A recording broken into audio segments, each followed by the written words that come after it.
Pierre Bronat, bonjour. Oui, bonsoir Ludo.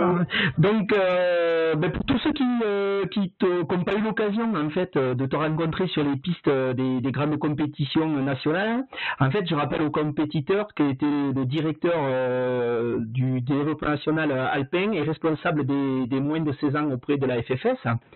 Une collaboration avec la FFS de longue date, puisque tu étais déjà juge officiel aux Jeux Olympiques d'hiver d'Albertville en 92. Mais en fait, aujourd'hui, on souhaiterait faire un point avec toi, en fait, sur le prochain changement éventuel, je précise bien, à venir des catégories pour les U16 première année vers U18, qui, je le rappelle, est encore en cours d'étude par la FFS et la FIS. Et c'est sur ce point-là qu'on souhaiterait avoir des précisions, la position de la FFS, mais également des autres pays européens. Voilà. D'accord, Ludo, concernant effectivement cette proposition, elle a été présentée par l'Autriche et c'est une proposition qui a été soutenue par l'Espagne, par l'Allemagne, par l'Italie, le Liechtenstein et par la France. Donc 6 pays qui ont présenté à la FIS au mois de septembre lors des journées techniques de Zurich une proposition qui vise à revenir effectivement en arrière par rapport au vieillissement des catégories qui a été mis en place en 2012 et qui a consisté à vieillir d'une année l'année d'entrée dans les courses internationales, courses FIS, en ce qui concerne le ski alpin. Ce vœu, il a été présenté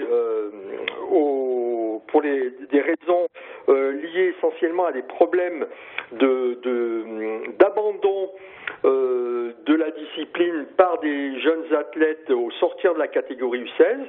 Ça, c'était effectivement quelque chose qui a été assez significatif sur ces 4 dernières années dans un pays comme l'Autriche. La France, si elle a également soutenu cette proposition, après pas mal de débats au sein de la Commission nationale du ski alpin, c'est essentiellement lié à un problème de scolarité. Donc aujourd'hui, dans le dispositif actuel, nous avons, des enfants qui sont dans la catégorie U14, qui sont scolarisés en classe de 4e et de 5e. Nous avons des enfants U12, deuxième année, qui sont en 6e, et nous avons les U15 première année qui sont en classe de 3e. Et le problème posé par cette catégorie des moins de 16 ans, c'est que les enfants se retrouvent à cheval entre 2 dispositifs scolaires. Collège pour les moins de 15 ans et lycée pour les moins de 16 ans. Lorsque la mesure avait été mise en place au niveau par la Fédération internationale, l'adoption du vœu qui avait été présenté alors par l'Autriche et l'Allemagne, il faut le rappeler, avait nous amené là aussi des débats en France par rapport au fait qu'on allait scinder une catégorie. Et il y avait une proposition qui avait été présentée à l'époque par le comité du Mont Blanc qui avait été de dire mais est-ce qu'on ne resterait pas sur le dispositif actuel, à savoir des moins de 13 ans en 6e, 5e, des moins de 15 ans en 4e, 3e, et on isole une catégorie, les 7 ans, qui ne rentrent pas encore en FIS, mais pour lesquels cette catégorie-là, on bâtit un circuit, un programme de course vraiment distinct. Et ça, c'est aujourd'hui, c'était intéressant l'idée pour effectivement isoler cette catégorie et ne pas avoir une catégorie à cheval sur 2 systèmes scolaires. Mais le problème majeur posé par cette proposition et cette orientation eût été de créer une nouvelle catégorie et les clubs auraient eu à faire face effectivement à l'encadrement, à l'entraînement et aux moyens nécessaires pour faire fonctionner une nouvelle catégorie, en termes notamment de circuit. Il fallait créer un circuit complètement nouveau pour cette catégorie-là. Donc à l'époque, la FFS n'a pas suivi le vœu du comité du Mont Blanc et on est resté sur le dispositif de cette catégorie U16 où aujourd'hui les moins de 15 ans sont en classe de 3e et les moins de 16 ans sont en classe de seconde. Donc ça, c'est pas sans poser beaucoup de difficultés aux entraîneurs de clubs dans leur organisation, dans la mesure où ils ont à bâtir des programmes d'entraînement avec des enfants qui sont scolarisés avec un certain rythme scolaire en classe de 3e et des enfants qui sont scolarisés en classe de seconde avec d'autres rythmes scolaires. Et ça, c'est pas simple. D'où le souhait et la position de la France qui s'est ralliée à la proposition de revenir en arrière et pour avoir donc une catégorie qui s'appellerait moins de 13 ans en 6e, 5e et les moins de 15 ans en 4e, 3e, et ensuite les moins de 16 ans, eux, intégreraient le circuit FIS. Si la mesure qui a été présentée au mois de septembre à Zurich, elle, par la voix du président de la commission Jeunes et Enfants, auquel je siège, qui s'appelle donc Ken Reid, l'ancien champion et l'ancien grand skieur de Coupe du Monde, qui est canadien et qui préside cette commission, a été de dire il est souhaitable qu'effectivement les nations qui ont présenté cette proposition l'étayent par rapport à des études statistiques pour que la commission Jeunes et Enfants, au printemps 2017, puisse à nouveau étudier cette proposition et voir si effectivement elle donne son aval pour qu'elle soit ensuite présentée au FIS Council. Aujourd'hui, on n'a pas passé le stade que cette proposition soit présentée au FIS Council. C'est le FIS Council qui, lui, valide et entérine toutes les évolutions, qu'elles soient réglementaires ou qui concernent, par exemple, ce type de changement important. D'accord, donc en aucun cas, elle concernera bien entendu la saison qui va démarrer dans quelques jours et probablement pas plus la prochaine. Et en aucun cas, non, c'est déjà acté ça. En aucun cas, si la proposition est adoptée au printemps 2017, c'est-à-dire au mois de juin 2017, lors de